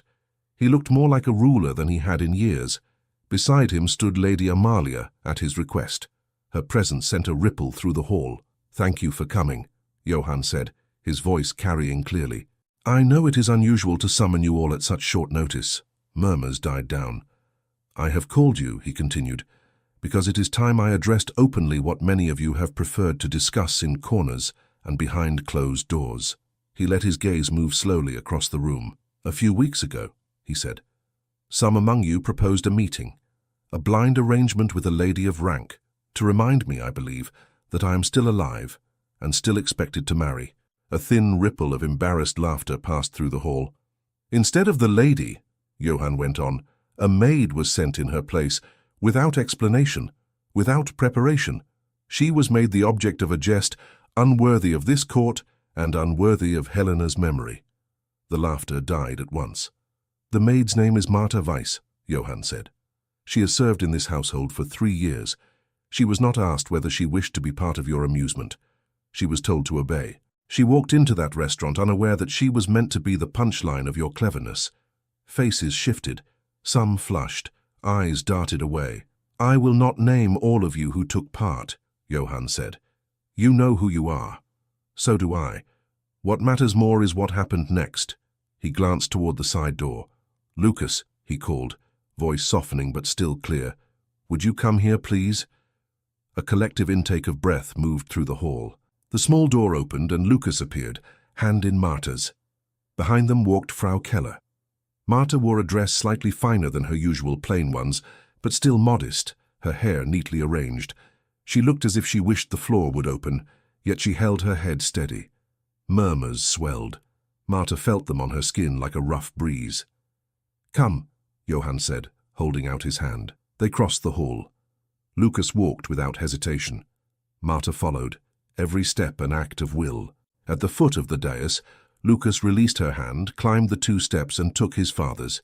"Marta," Johann said, "join us." She hesitated, then mounted the steps slowly. Standing there under so many eyes, she felt as if her heart were beating in her throat. Johann turned back to the hall. "In that restaurant," he said, "my son walked up to this maid, took her hand, and, in front of the entire room, said to me, 'Father, marry her.' Many of you have repeated the story with laughter. Some have repeated it with horror. Very few have asked why a child would say such a thing." Lady Charlotte shifted uncomfortably. Lady Elise looked at her feet. The cousins stared at Lucas with a tight jaw. "I asked," Johann said. "I asked my son. I listened. And then I watched. I watched how he slept when she sat near him, how he played, how he walked into a crowded room without fear for the first time since Helena died. I watched, and I began to wonder if his heart was seeing something my reason had refused to consider." He looked at Marta briefly. Her cheeks were flushed, but her gaze met his. "There is another matter you have discussed behind my back," Johann continued. "Marta's presence in Helena's chambers during her last weeks. Lady Amalia brought this to me. I thank her for speaking openly, instead of adding her voice to the whispering." Lady Amalia inclined her head, unflustered. "Yes," Johann said. Marta served briefly in those rooms. She carried water. She held Lucas when Helena no longer had the strength to do so. She sang to him, and on a night when confusion reigned and physicians contradicted one another, she became the convenient scapegoat for their uncertainty. She was dismissed and a story was born, that a maid's clumsiness had stolen time from Helena's hour. He let the words hang there. "That story," he said, "is false." Gasps, quickly smothered. The physicians themselves told me later and in private that there was nothing anyone could have done to alter Helena's end by minutes. Her illness had reached its final course. They were too proud to say so in public then. They let the house seek a simpler explanation and knew a servant's name would bear it more easily than theirs. He looked at Lady Amalia. "You told me, years ago," he said to her, "of a remark Helena made. Will you repeat it now?" Lady Amalia stepped forward. "In one of my last visits," she said, her voice clear, "Helena was very weak. She watched this girl hold Lucas and sing. Afterward she said to me, 'If I cannot be the one to soothe him, at least he will remember a gentle voice, even if it is not mine.' She did not speak of clumsiness. She spoke of gratitude." A heavy silence settled. Johann nodded slowly. "You have used Helena's name to justify your suspicion of this woman," he said. "You have implied that keeping Marta near my son is an insult to his mother's memory. I tell you now as plainly as I can, it is not. It is, in a strange way, an answer to Helena's own hope, that her child would know gentleness, even if it came from another." Marta's eyes filled. She blinked rapidly, refusing to let tears fall in front of so many. "As for my duties," Johann went on, "I know them. I know I am expected to marry for alliance, for rank, for politics. I know there are families who would gladly offer daughters if I sent the word. I also know that I am a father before I am a chess piece on anyone's board." He placed his hand lightly on Lucas's shoulder. "This child," he said, "has already lost one parent. I will not teach him that the second chooses ambition over his heart. I will not show him that the woman who makes his world bearable can be discarded to keep others comfortable." He drew breath. "And so," he said, "I have made my decision. It will not please all of you. That is not my aim. I intend to marry, not in some distant time, but soon. I intend to marry the woman my son asked me to consider, before I had the courage to consider her myself." His hand sought Marta's. He held it, firm and public. "I intend to marry Martha Weiss," he said. The hall seemed to tilt. A hiss of indrawn breath, a few half-formed exclamations, quickly bitten back. Someone dropped a fan. Someone else clutched a rosary. "This is madness," a baron near the front muttered too loudly. "A maid? As princess?" Johann's eyes snapped to him. "Baron," he said calmly, "when you and your friends sent this maid to the restaurant in another woman's place, did you consider her rank then? Did you worry about sullying noble dignity when you made her the victim of your amusement?" The baron flushed scarlet. "Your Highness, it was a jest." "At my son's expense," Johann cut in. "At mine. At hers. Your jest has led us here. You may yet be grateful for its outcome." Another noble tried a different approach. "Your Highness," he said with forced respect, "no one questions your right to marry whom you choose. But there are practical concerns. How will other courts see this? How will they receive a princess with no lineage? What of alliances?" Johann held his gaze. "Other courts may see what they like," he said. "Those who value only bloodlines and not character are free to keep their distance. As for alliances, I would rather ally myself with those who respect the woman I love than with those who sneer at her." Lady Charlotte lifted her chin. "And Helena?" she asked softly. "Would you have her place filled by a servant?" Martha flinched. Johann's jaw tightened. "Helena's place in my life is not a chair to be filled," he said. "It is a history, a love, a grief that will always be part of me. Marrying again does not erase her. It honors what she wanted most, that her son be safe and cherished. If she could speak, I believe she would say, 'Choose the woman who truly loves him, not the one who flatters your throne.'" Lady Amalia nodded once. "I believe she would," she said quietly. Martha found her voice. "If I may speak, Your Highness," she whispered. Johann glanced at her, surprised but encouraging. "You may." She turned slowly, facing the hall, though her knees trembled. "I know what I am," she said. "I know what I am not. I was born on a farm. My hands are more used to washing stone than wearing jewels. I do not know the dances of your world. I do not know how to trade wit over coffee cups. I have no illusions that I will step into this life without stumbling." She drew breath. "But I also know this," she went on. "I did not ask for any of this. I did not seek to climb. I was content to be a shadow in the corridors. The first time I sat at a table with His Highness, I wanted nothing more than to disappear. When his son took my hand, it was not because I had reached for him. It was because he reached for me." She looked down at Lucas for a moment. He watched her with fierce trust. "I love this child," she said simply, "not because he is a prince, but because he is a boy who wakes from bad dreams and needs someone to sit beside his bed. Because he asks questions and listens to stories and laughs when I get them wrong. If I become his father's wife, I will not forget that my first duty toward him is to be kind, to be honest, to stay." Her voice softened. "You may never accept me as one of you," she said. "I cannot force your hearts, but you will have to accept that I will be at his side. If not for my sake, then for his." The hall was very quiet. Lucas tugged at Johann's sleeve. "May I say something?" he whispered. Johann smiled faintly. "You have already said plenty in these last weeks, but go on." Lucas stepped forward, small but determined. "When Mother died," he said, in a voice that carried farther than one would expect, "everyone said it would get better. It did not.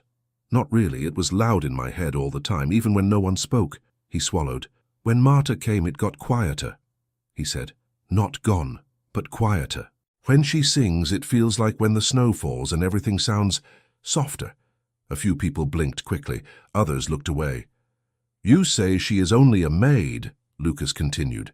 "But when I am afraid, I do not care what she is called. I care that she sits and holds my hand. If you make her go away again, I will still love her. I will still remember. You cannot change that, not even if you are very important." He looked around, small chin lifted. "And if you say my father must not marry her because of you," he finished, "then you are saying my heart matters less than your talk. I think Mother would not like that." Silence. Deep, heavy, undeniable. The cousin cleared his throat, clearly moved, despite himself. "Johann," he said, "I still worry about politics. I will not pretend otherwise, but I cannot stand here and insist on those worries in the face of what your son has just said. I will not be the man who looks a child in the eye and tells him that his comfort is less important than my pride." He stepped forward and bowed his head slightly toward Marta. "If this is your choice," he said, "then I will do what I can to support it, even if I stumble at first." His wife followed his lead. "It will not be easy," she said, "for any of us. But I would rather face difficulty alongside a man who chooses his family than ease beside one who does not." One by one, others spoke or remained silent. Some bowed more stiffly than others. Some offered polite words that rang thin. Yet the tide had turned. No one dared openly challenge the prince again. Lady Charlotte and Lady Elise hung back, consumed by their own discomfort. Johann looked at them. "You owe someone an apology," he said. They knew he did not mean himself. They approached Marta slowly. "Fräulein, Princess, Lady Elise stammered, already confused. "You may call me Marta for now," Marta said quietly. "I am not yet anything else." Lady Charlotte swallowed. "We meant no harm," she began. "That is not true," Marta said, but her tone was gentle. "You meant to laugh. You meant to feel clever. You did not think about the cost." Lady Charlotte's shoulders sagged. "You are right," she admitted. "We did not think." "I am sorry." "So am I," Lady Elise whispered. "We were cruel. You may never trust us." "I would not in your place." "I accept your apology," Marta said after a moment. "Trust will take time. Let us begin with honesty." They nodded, relieved and chastened. Johann lifted his hand for silence one last time. "You have heard me," he said. "You have heard my son. You have heard the truth about the past. I do not ask for universal approval. I ask for respectful acceptance. I will marry Marta Weiss. Those who cannot bear to witness it may absent themselves from the ceremony. Those who remain will do so knowing exactly whom and what they are blessing." He paused. "If anyone wishes to withdraw their service from my house because of this union," he added, "they may do so. I prefer a smaller court of honest hearts to a large one of grudging faces." No one spoke. "Very well," Johann said, with a finality that settled over the room like a closing book. "We will move forward." The wedding came sooner than many expected. It was not the grand affair neighboring courts might have imagined. There were no foreign princes, no long processions. Johann insisted on simplicity. He said he had no desire to decorate a love he already valued. The chapel in the castle was filled, however. Nobles stood in rows, some stiff, some genuinely moved. Servants lined the back, eyes wide. Outside, villagers gathered near the gates, whispering stories that grew softer with each retelling. In a small room near the chapel, Marta stood before a narrow mirror. Her dress was ivory, plain in cut but carefully sewn, with a single ribbon at the waist. Her hands shook as she smoothed the skirt. Frau Keller pinned a small sprig of white flowers at her shoulder. "You look like yourself," the nurse said. "That is a blessing." "I feel like an imposter," Marta confessed. "Good," Frau Keller said briskly. "It will keep you humble. But remember this. You did not push your way here. Life pulled you. Now stand where it has placed you." Lady Amalia entered carrying a small folded handkerchief. "May I speak with the bride?" she asked. Frau Keller bobbed a curtsy and slipped out. Lady Amalia came closer and took Marta's hands. "I have something for you," she said. "It is not much, but I think Helena would have wanted you to have it." She unfolded the handkerchief. Inside lay a simple silver cross on a thin chain. "She wore this in her youth," Lady Amalia said. "Later it stayed in a drawer. She said she no longer needed reminders to be brave. She gave it to me once when I was afraid. I think it is my turn to give it away." Marta hesitated. "I cannot take your keepsake," she whispered. "You are not taking it," Lady Amalia said. "You are accepting it. For Lucas, for Johann, for her.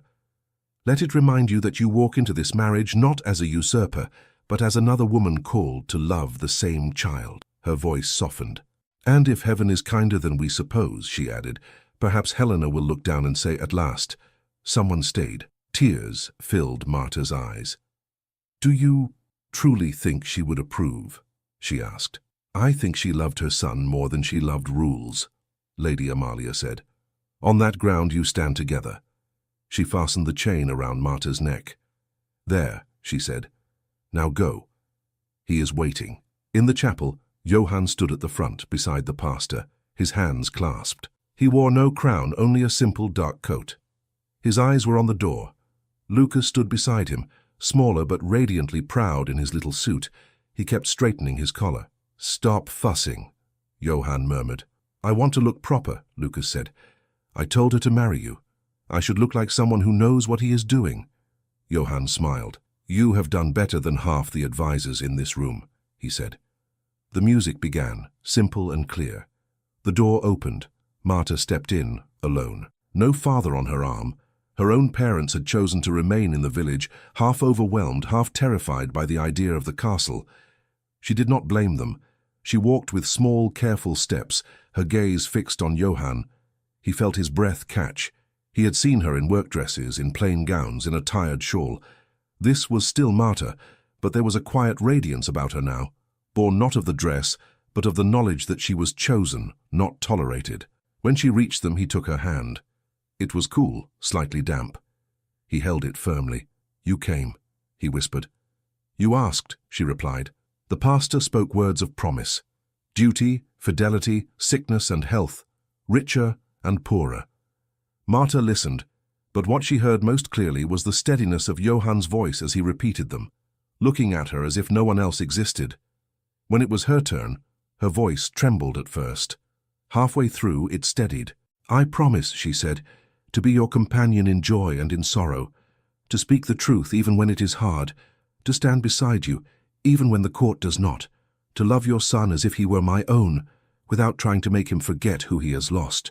Johann's eyes glistened. He closed them briefly, then opened them again. The pastor smiled.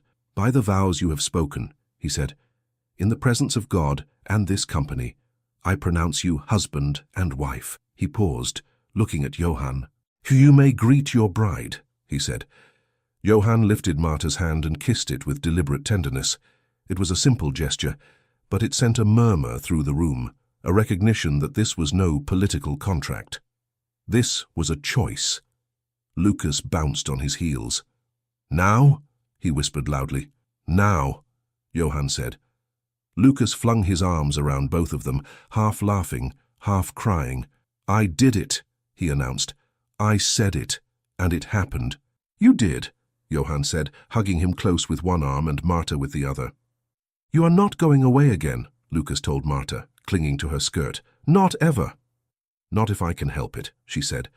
After the ceremony, there was a reception in the hall. Food, music, subdued laughter. Some nobles kept their distance, others approached with cautious warmth.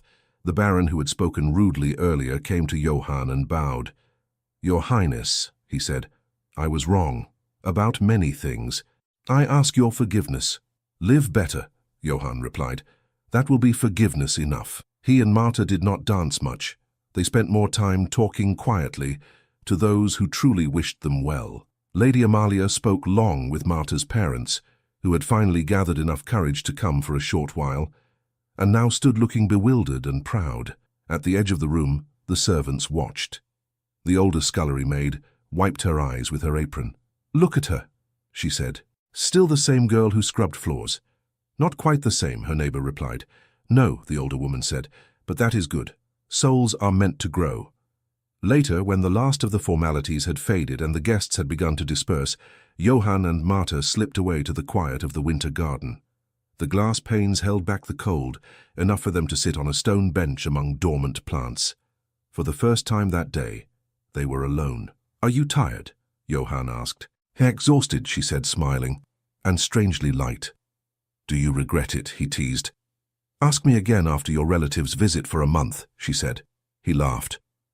"I will say this," she added. "It is easier to stand before your court than it was to stand before your study door the first time." "We survived both," he said. "We can survive the rest." She grew quiet, looking at him. "I never thought," she said slowly, "that my life would lead here. There were days I believed it would end in a kitchen, and I would be buried with no one to remember my name." He took her hand. "Lucas would have," he said. "He would have remembered a voice. Now he will remember the woman who stayed." "And you?" she asked softly. "What will you remember?" He thought for a moment.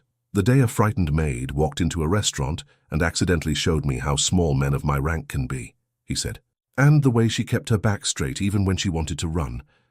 I will remember the son who saw her more clearly than I did, and I will remember that I nearly lost both of you to my own fear. You did not, she said. You turned back. He looked at her, eyes earnest. I love you, he said simply.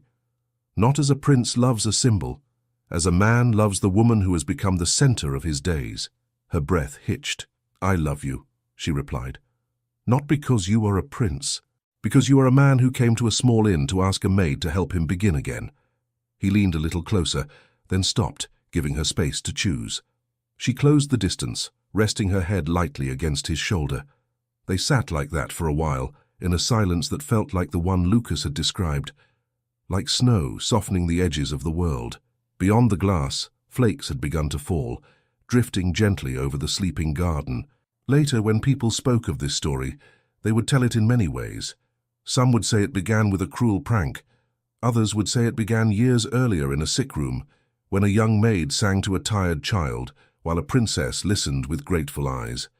But in the quiet places where truth lingers, it would be simpler. They would say that once, in a kingdom where titles were everything, a 5-year-old boy held up his small hand and pointed to a woman no one thought important and said, "Father, marry her," and against all expectations, against all the noise of the world. The father listened. Thank you so much for listening to this story all the way to the end. We hope it moved you as much as it moved us while telling it. We'd love to hear your thoughts. Leave us a comment telling us where you're listening from and what you liked the most. Rate this story from 0 to 10. What score would you give it? If you enjoyed this story, don't forget to subscribe to the channel and leave a like as a show of support. That really motivates us to keep creating and sharing more stories full of emotion and life lessons. And before we go, we want to remind you that an exciting and heartwarming story recommendation will appear on the final screen. If you'd like to enjoy it, just click on the video. Thank you once again for being here, and we'll see you in the next story.